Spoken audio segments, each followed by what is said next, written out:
Israel Gaza இவங்க 2 பேருக்கு நடுவுல மேசிவ் அட்டாக் அப்படிங்கிறது நடைபெற்றுட்டு இருக்கு. கிட்டத்தட்ட இஸ்ரேல் காசால உள்ள 63,000 மக்கள் அப்படிங்கிறவங்கள கொன்று குவிச்சிட்டாங்க.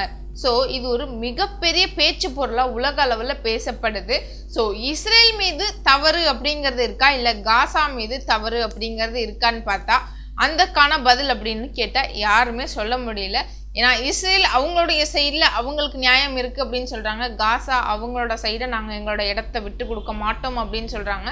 ஸோ இப்போது இஸ்ரேல் நாட்டு பிரதமரான பெஞ்சமின் நெதன்யாகு நாங்கள் இந்த மேசிவ் அட்டாக் அப்படிங்கிறத தொடர்ந்து செய்ய தான் செய்வோம், ஸ்கூல்ஸ் காலேஜ் இதெல்லாம் மட்டும் நாசப்படுத்த மாட்டோம்னு சொல்லியிருக்காங்களே தவிர கிட்டத்தட்ட 63,000 பேர் இந்த வாரில் மட்டுமே இறந்திருக்காங்க. ஸோ மேலும் இது தொடர்ந்தது அப்படின்னா அமாஸ் அப்படிங்கிற ஒரு பகுதியே இல்லாமல் போயிடுமோ அப்படிங்கிற மாதிரி ஒரு அச்சம் அப்படிங்கிறது மக்களிடையே காணப்படுது.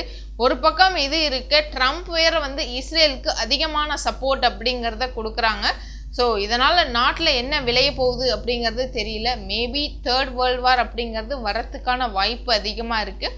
ஸோ உங்களுடைய சப்போர்ட் இஸ்ரேலுக்கா இல்லை அமாஸ்கா அப்படிங்கிற கருத்துக்களை கண்டிப்பாக கமெண்ட் செக்ஷனில் சொல்லுங்கள். இந்த வீடியோ பிடிச்சிருந்தா லைக் பண்ணிட்டு உங்களோட ஃப்ரெண்ட்ஸுக்கும் மறக்காமல் ஷேர் பண்ணிவிடுங்க. தேங்க்யூ.